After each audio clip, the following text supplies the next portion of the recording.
അപ്പം ഇന്ന് മൊത്തത്തിലൊരു സദ്യ തയ്യാറാക്കണം. അപ്പം ഞാനൊരു 3-4 ഐറ്റം എന്തായാലും ഉണ്ടാക്കുന്നുണ്ട്. അപ്പം ഞാനങ്ങ് ഷൂട്ട് ചെയ്യാമെന്ന് വിചാരിച്ചിട്ട് ചെയ്യുന്നതാണ്. അപ്പം ഇന്നത്തെ നമ്മുടെ ഇൻഗ്രീഡിയൻസിലേക്ക് നമുക്ക് കടക്കാം. നമ്മൾ ബീട്രൂട്ട് പായസമാണ് ഉണ്ടാക്കാൻ പോകുന്നത്. കഴിഞ്ഞ ദിവസം നമ്മളൊരു ബീട്രൂട്ട് പായസത്തിന്റെ വീഡിയോ ഇട്ടിരുന്നു. ഇത് ആ ഒരു രീതിയിലല്ല ഉണ്ടാക്കുന്നത്. അപ്പം ഞാനിവിടെ ഒരു 2.5 ബീട്രൂട്ട് ചെറിയ കഷ്ണങ്ങളാക്കി അരിഞ്ഞെടുത്തിട്ടുണ്ട്. ഇതാ, പിന്നെ നമ്മുടെ ചവ്വരി ഒരു ഗ്ലാസ് എടുത്തിട്ടുണ്ട്. അണ്ടിപ്പരിപ്പ്, മുന്തിരിങ്ങ, ഒരു 1/2 ലിറ്റർ വെള്ളം എടുത്തിട്ടുണ്ട്. നെയ്യ്, പഞ്ചസാര, പിന്നെതാ ഏലക്ക. ഇതൊന്നും പോരാ, പാല് വേണം. ഞാൻ പാല് കുറച്ച് തിളയ്ക്കാൻ വെക്കാൻ കുറച്ച് ലേറ്റ് ആയിപ്പോയി. പാല് കിട്ടിയപ്പോഴത്തേനാണ് വെച്ചിരിക്കുന്നത്. അപ്പം ഞാനിവിടെ ഒരു 1.5 ലിറ്റർ പാല് തിളപ്പിക്കാൻ വേണ്ടി വെച്ചിട്ടുണ്ട്. നമുക്ക് അത്രയും വേണം. അപ്പം നമുക്കിതെങ്ങനെയാണ് തയ്യാറാക്കുന്നതെന്ന് നോക്കാം. ഞാനിവിടെ ഒരു കുക്കർ ചൂടാൻ വെച്ചിട്ടുണ്ട്. വേറൊന്നിനുമല്ല, നമുക്ക് ചവ്വരി വേവിക്കാൻ വേണ്ടിയിട്ട്. അപ്പം ഞാൻ ഒരു വലിയ സ്പൂണിൽ ഒരു പകുതി ഓളം നെയ്യ് എടുത്തിട്ട് ചൂടാക്കാൻ ഇട്ടു. അതിലേക്ക് ഇതൊക്കെ കഴുകി വെച്ചിരിക്കുന്ന കേട്ടോ, ഒരു ചെറിയ ഗ്ലാസ് മുഴുവൻ എടുത്തായിരുന്നു. അപ്പം ഞാനിതിൽ അതിൻ്റെ ഒരു ചെറിയ ഭാഗം, ഇത് നോക്കിയാലോ, ഈ ചെറിയ ഭാഗം ഒഴികെ ബാക്കി മുഴുവനായിട്ട് അതിലേക്ക് ഇട്ട് കൊടുത്തു. നമുക്ക് അത്രയും മതി. എന്നിട്ട് ഇതിലേക്ക്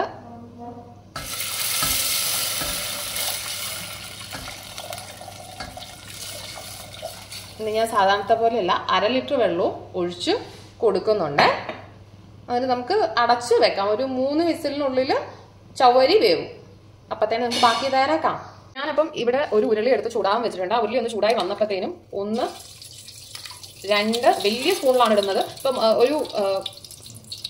ഒരു ടേബിൾ സ്പൂണിന്റെ കണക്കിലാണ്, ഒരു സ്പൂണിന്റെ കണക്കിലാണെങ്കിൽ ഒരു 4 സ്പൂൺ നെയ്യ് ഞാനിവിടെ ഒഴിച്ചിട്ടുണ്ട് കേട്ടോ. ഇതൊരു വലിയ സ്പൂണാണ്. അപ്പം കണ്ടാൽ തന്നെ അറിയാം, ഒരു കണക്കറിയാൻ വേണ്ടി പറഞ്ഞാണ്. ഇതൊന്ന് ചൂടാകുമ്പോഴത്തേനും ഞാൻ സിമ്മിലിട്ടിട്ടാണ്. അപ്പം ഞാനിത് സിമ്മിലേക്ക് വെച്ചിട്ടുണ്ട്. ഈ സിമ്മിലേക്ക് വെച്ചതിലേക്ക് ഞാൻ നമ്മുടെ ബീട്രൂട്ട് ഇടുകയാണ്. ചെറിയ കഷ്ണങ്ങളാക്കി അരിഞ്ഞ ബീട്രൂട്ട് ഞാൻ ചെറിയ കഷ്ണങ്ങളാക്കിയതിന് ശേഷം അത് നല്ല രീതിയിൽ വെള്ളത്തിലിട്ട് വാഷ് ചെയ്യാൻ വെച്ചതിന് ശേഷമാണ് ഉപയോഗിക്കുന്നത്. എന്തിനാണെന്ന് വെച്ചിട്ടുണ്ടെങ്കിൽ, ഞാൻ നേരത്തെ വീഡിയോയിലും പറഞ്ഞിരുന്നു, നമ്മളൊരു പച്ചക്കറി സാധനം എന്നുണ്ടാക്കുമ്പോഴും അതിന് ഒരു പ്രത്യേകമായ ഒരു രുചിയുണ്ട്. ആ ഒരു മണവും രുചിയും ഒന്ന് മാറി കിട്ടാൻ വേണ്ടിയിട്ടാണ് കട്ട് ചെയ്തതിന് ശേഷം വെള്ളത്തിൽ ഇട്ട് വെക്കുന്നത്. ഞാൻ ആദ്യം പറഞ്ഞിട്ടുണ്ടായിരുന്നു, എൻ്റെ ക്യാമറ ഒരു പ്രത്യേക രീതിയിൽ മാത്രം, ഒരു ആംഗിളിൽ എനിക്ക് ഇവിടെ കിച്ചണിൽ വെക്കാൻ പറ്റുള്ളൂ. അപ്പം നിങ്ങൾ വീഡിയോയിൽ അത് കാണുന്നു, കുക്ക് ചെയ്യുന്നത് കാണുന്നു എന്നുള്ള പ്രതീക്ഷ തന്നെയാണ് ഞാൻ എടുത്തുകൊണ്ടിരിക്കുന്നത്. നല്ല രീതിയിൽ ഇങ്ങനെ ഒന്ന് ഇളക്കി കൊടുക്കാം. എന്നിട്ട് ഇതിലേക്ക്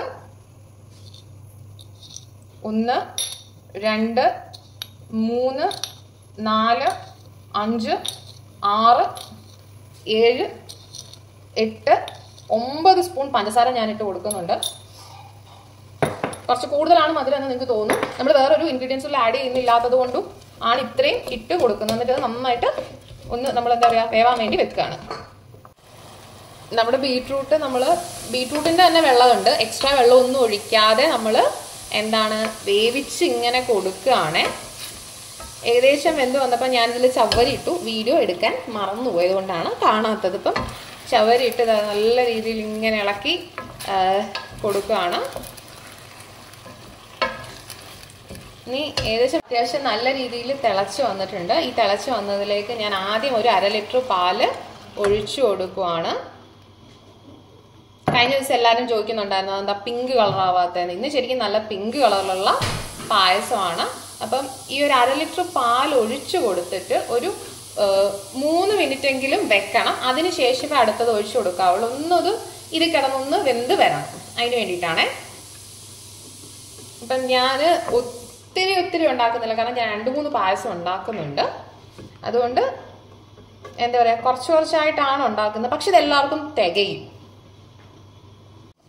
അപ്പോൾ ഇതിങ്ങനെ നമ്മൾ നോക്കിയാൽ അറിയാം, അത്യാവശ്യം ഒന്ന് കുറുകി വന്നിട്ടുണ്ട്. ചെറിയ രീതിയിൽ 1/2 ലിറ്റർ പാൽ ഉപയോഗിച്ചിട്ട്, വെള്ളം ഉപയോഗിക്കരുത്. അപ്പോൾ ഇതൊന്ന് കുറുകി വന്നു കഴിഞ്ഞ ഉടനെ അണ്ടിപ്പരിപ്പ്, മുന്തിരിങ്ങ ഞാൻ ഒരുമിച്ച് വറുത്തിട്ട് ഇട്ട് കൊടുക്കുവാണേ.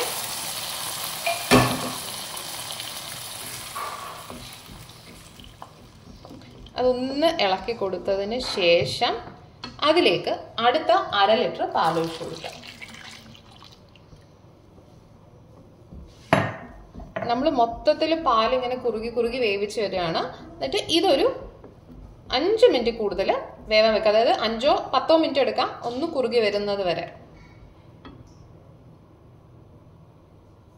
ഞാൻ വീണ്ടും ഒരു 5 മിനിറ്റ് കൂടുതൽ ഇത് വെച്ചിട്ടുണ്ട്.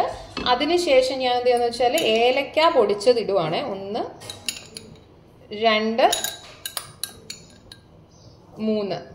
3 സ്പൂണ് ഏലക്ക പൊടിച്ചതിട്ടിട്ട് ഇത് സിമ്മിലാക്കി വേവാൻ വേണ്ടി വെക്കുകയാണ്. ഞാൻ 1.5 ലിറ്റർ പാലാണ് പറഞ്ഞിരുന്നത്. പക്ഷെ ഞാൻ ഇപ്പം എടുത്തു വന്നപ്പോൾ ഞാൻ 1 ലിറ്റർ പാലാണ് ഇപ്പം എടുത്തിട്ടുള്ളത്. ഇത് വെന്ത് കഴിഞ്ഞതിന് ശേഷം, അതായത് നമ്മൾ ഒരു അരമണിക്കൂറല്ല, ഒരു 5-10 മിനിറ്റും കൂടെ അത് വെക്കണം. അപ്പം ഒന്ന് വെന്ത് കഴിഞ്ഞതിന് ശേഷം വീണ്ടും നമ്മൾ വേണമെങ്കിൽ പാല് ഒഴിച്ചു കൊടുക്കാൻ വേണ്ടിയിട്ടാണ് ഞാൻ ആദ്യമേ 1.5 ലിറ്റർ പാലെന്ന് പറഞ്ഞത്. അപ്പം നമുക്കിതിങ്ങനെ അടച്ച് വേവാൻ വേണ്ടി വെക്കാം. അപ്പോൾ ഇതേ നമ്മുടെ ബീട്രൂട്ട് പായസം തയ്യാറായിട്ടുണ്ട്. ഇത്രയേ ഉള്ളൂ. അപ്പം നമ്മൾ ആദ്യത്തെ ആ റെസിപ്പിയൊക്കെ ചെയ്തതിന് ശേഷം ഒരു 10 മിനിറ്റും കൂടെ നിങ്ങൾ വെക്കണം. നല്ലോണം ഇളക്കി കൊടുക്കുക. അടി കട്ടിയുള്ള പാത്രം എടുക്കുക, അല്ലെങ്കിൽ തീർച്ചയായും അത് അടിക്ക് പിടിക്കുന്നതാണ്. അപ്പം നന്നായി ഇളക്കി കൊടുക്കാനും മറക്കരുത്. അപ്പം അടിപൊളി പായസമാണ്. ടേസ്റ്റ് ചെയ്ത് നോക്കുക.